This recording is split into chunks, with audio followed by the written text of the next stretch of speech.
So, hardly half a block from the Bohemian Club,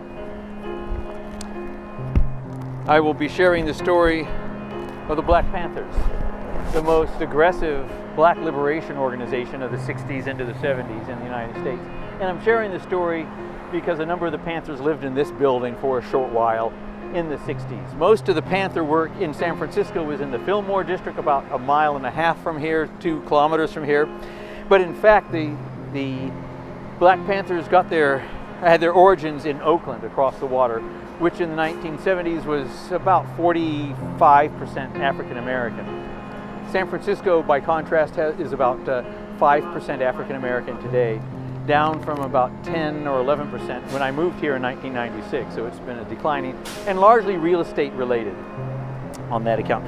Huey Newton and Bobby Seale were the founders of the Black Panther Party. They met in college in Oakland and they founded a party for a very practical reason.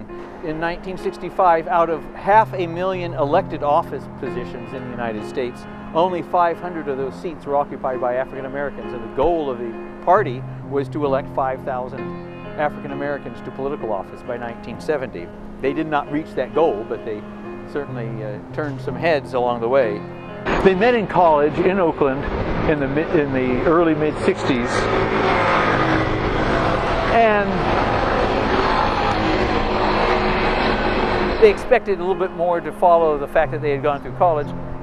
But no, still being African American, they were second, third, fourth class citizens, and rather than simply be angry, not about their personal social challenge, but about the larger systemic concerns, they decided to create a party, literally a political party. Their first actions were conducted mostly by Huey Newton, who was a criminal justice major, which is in college, it's a degree program that often leads to somebody joining the police force. You become very familiar with, the whole point is to become familiar with the legal system and with constitutional law, both at the local level on up to the U.S. Constitution.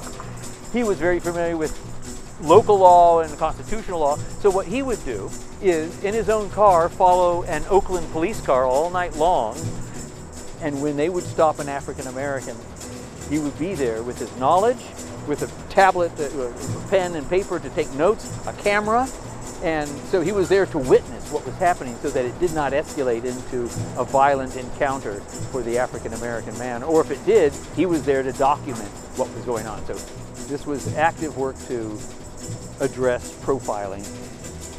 And it came to be that about 6 or 7 of the Panthers were doing this on a nightly basis. Were trailing the Oakland police.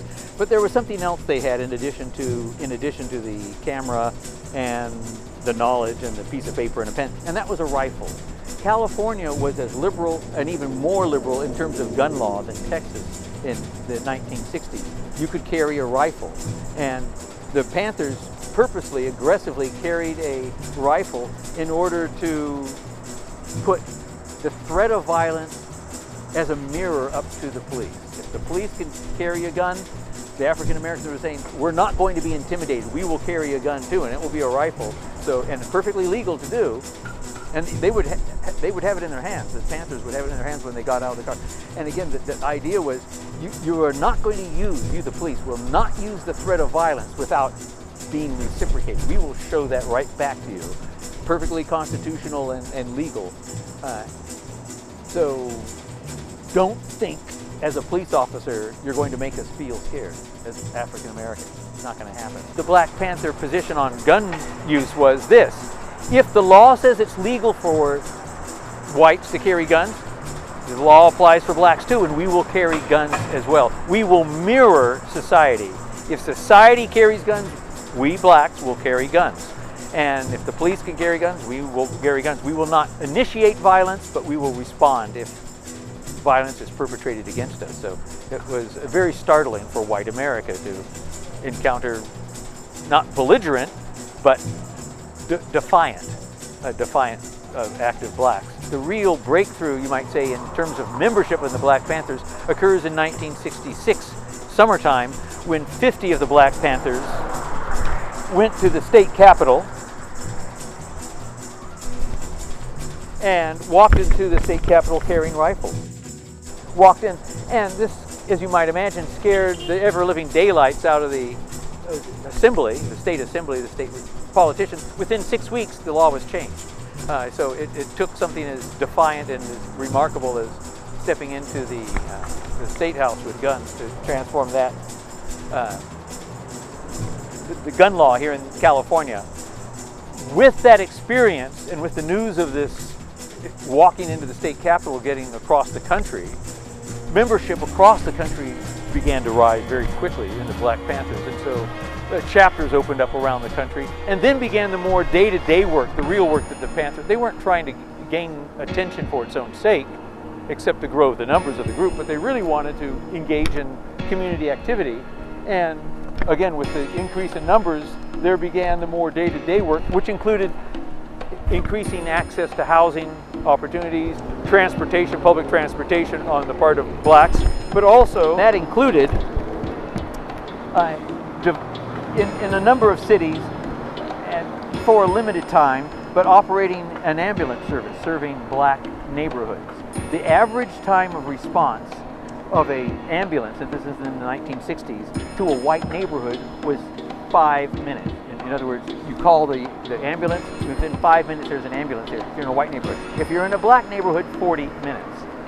And so the Black Panthers set out to counter that by creating their own ambulance service that would be in that neighborhood and would respond in a timely fashion. They also were addressing access to housing and to public transportation, same sorts of things that Martin Luther King was addressing, but again in a much, I guess you could say, a much more aggressive way, but also feeding hungry black kids. So there is still, I'd be surprised if this notion isn't still in the minds of many whites today, but it certainly was in the 1960s, that there, simply on the basis of race, there's a different intellectual ability between blacks and whites. The Black Panthers argued that it directly has something to do with, or indirectly has something to do with poverty. That is, blacks on average aren't able to eat as well. They're not actually earning enough income, and grocery stores are statistically less often found in poor neighborhoods here in the United States than they are in wealthier neighborhoods. And so to get fresh fruits and vegetables is literally more difficult to achieve in parts of Oakland than in San Francisco, say. Just because a grocery store says, where are we going to make our money? It's a market decision for them, is where's money going to be made? And the result is poorer nutrition. The Black Panthers initiated an early breakfast program to feed black kids, brown kids, and poor white kids for that matter, in neighborhoods, which became the model for the federal. Later it became the model, very ironically, for the federal program. I say very ironically because the FBI, the Federal Bureau of Investigation, listed the Black Panthers as the #1 terrorist organization in the country, and one of the arguments for so listing them was the early breakfast program. And you have to scratch your head and wonder, so what does early breakfast program have to do with terrorism? I can't make sense of it either, except in this respect, and this is not my original idea, but a friend of mine suggested that if you believe that you are superior to someone, and it can be demonstrated to you that your belief is a lie, that's an act of terror from your point of view. Because you're in this case, you're no different than a black. If you can be demonstrated that that's the difference, and that's in that sense, this early breakfast program demonstrated that it's poverty and not an innate characteristic of difference. Another real crisis, though, for the Black Panthers and for white America occurs because of the Vietnam War. In 1967, the Black Panthers challenged America, and when I say challenged America, that included Martin Luther King, not white America, but black America too, to face this matter of profiling.